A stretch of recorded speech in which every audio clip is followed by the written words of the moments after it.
Hey everybody, Brian Brooks here from the Idaho Wildlife Federation, and welcome to the weekly legislative recap, where we talk about everything that moved through the legislature this past week that has to deal with fish, wildlife, hunting, fishing, public lands, and access. And we try to talk about as fast as possible so that you can get to enjoying your weekend. It is the fourth week of the Idaho legislature, and at the beginning of this session, I said, it's probably going to be really quiet at the beginning of this year, but it really hasn't been. We've started off to a medium to moderate pace. So we actually are dealing with about 6 bills already, including some rules.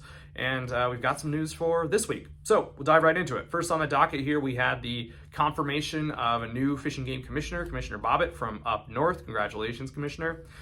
We also saw the introduction of 2 Senate bills. That would be Senate Bill 1251 and 1252. These are companion bills, and we're going to put these into the category of anti-public land bills. And there's some nuance to this, so it might be hard to follow along. But essentially, these are 2 companion bills that would attempt to give anybody who leases state land the authority to nix, to stop any trade, disposal, or transfer to the feds for federal land ownership if the state wanted to do that, even if it was a decision made by the land board and the governor.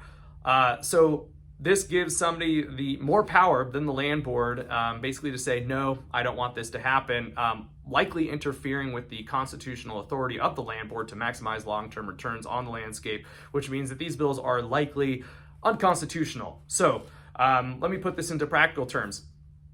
IWF is working with a bunch of stakeholders to transfer a bunch of these state lands, about 97% of the state acres surrounding Payette Lakes, to the U.S. Forest Service for their management. Oftentimes this makes sense as long as it makes money for the state.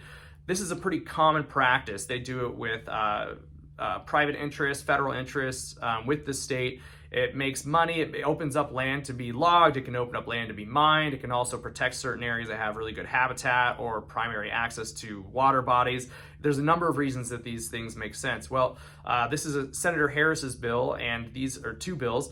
And basically they would say that anybody who has a current lease on those state lands, of which there are many up there near McCall, could stop this transfer from happening simply because for any reason, doesn't even matter. So we don't think it's a good idea to put people in front of the land board or to stop trades like this arbitrarily, and it's likely unconstitutional. So can't support an unconstitutional law. Hopefully we will see if legislators like that argument. If not, it'll probably end up in court. So moving on, and lastly to a bill that probably more folks have heard about. This is House Bill 507. This is Representative Mitchell from Moscow's bill. And this would circumvent the commission and establish some new hunting regulations and allow for lighted nocks for arrows to be used and mechanical broadheads. The Federation does not have an opinion on lighted nocks or mechanical broadheads. Certainly there is space to discuss whether these things should be allowed. There's always space to discuss how technology should be utilized or not in hunting and fishing.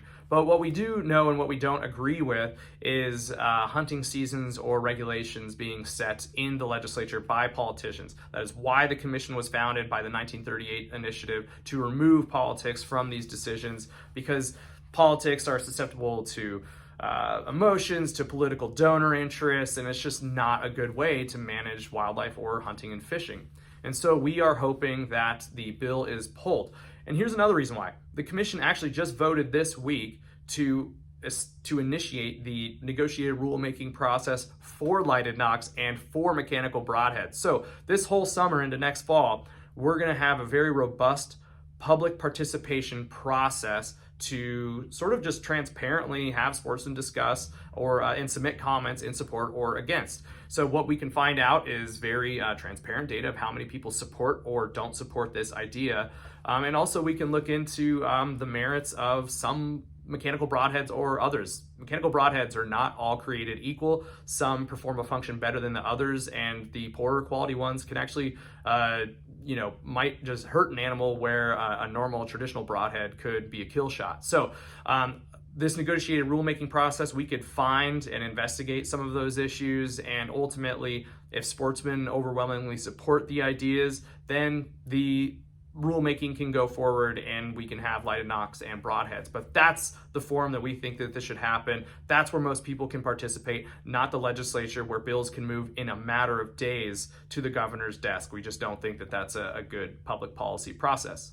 So that bill will be heard on Monday at 1:30 p.m. If you want to tune in, you can do that through the legislature. And if you want to submit testimony, you have to register online, and you can also do that by going to the legislative website, going to House committees, going to the agenda, and signing up there. So that's it for this week. Thanks, everybody. Take care.